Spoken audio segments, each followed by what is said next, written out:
But the fun doesn't stop there, Dustin. Oh, no. So this has been my analysis of the junkyard fires, right? Of trying to get rid of old parts and ways to repair older vehicles. So they're thinking ahead of like, hey, we got to make sure these fucking assholes don't keep their older vehicles on the road, right? Yeah.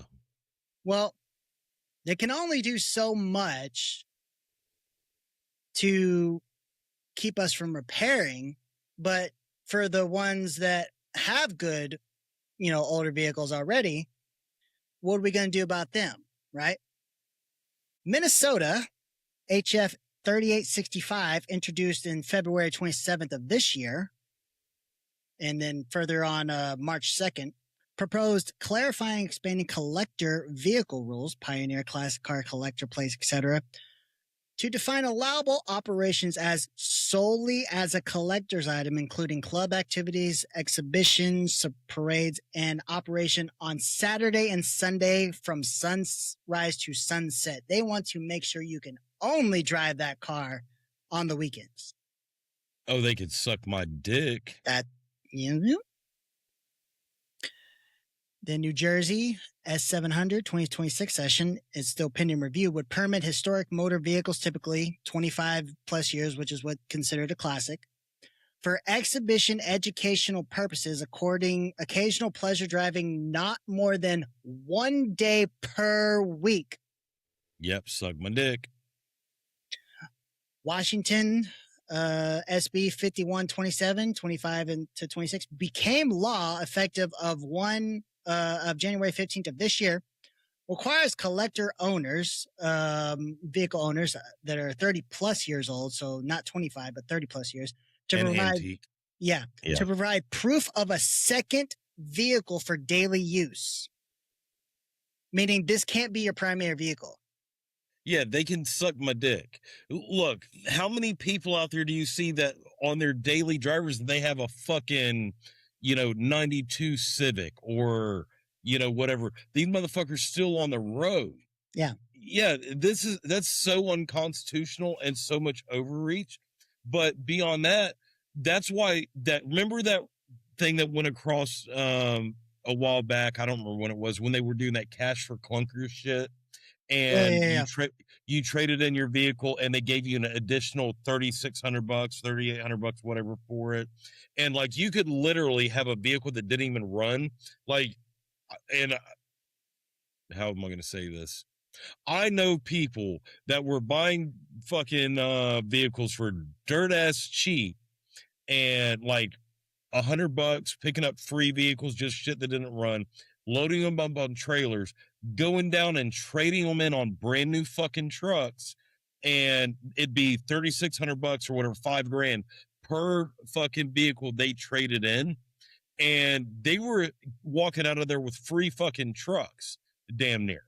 Like, hey, but what that did they set them up for failure. So yeah, but it was actually, it didn't, because the government was actually paying subsidies on that. No, so notice, like the dealership, they set them up for failure.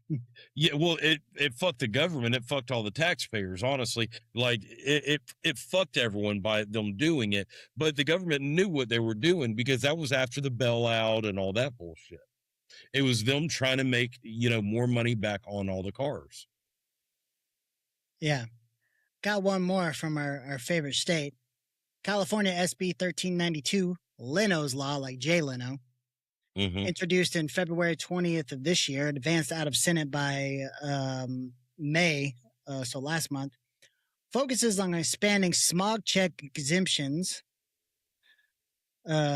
extending yearly to pre-1986 by 2032, requires collector insurance or low mileage less than 1,000 a day, not a driving time limit, but ties collector status. Like, they just want to keep expanding smog checks. And you can't use the vehicle as primary transportation. That is fucked up. Yeah. Like, that is so much overreach, and they can suck my dick.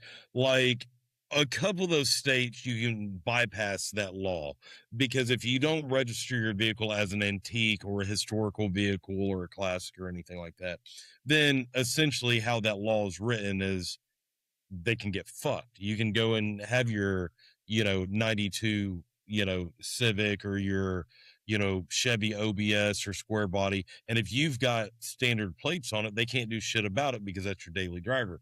It's once you register that motherfucker as an antique or a classic, then you kind of fuck yourself.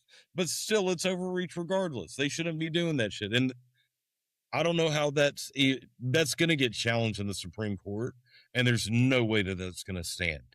Well, I mean, all of those ones are states, right? And some of them have passed, right? So until someone actually like does something to take it to their state Supreme Court, right? Because it wouldn't be like the U.S. Yeah. one.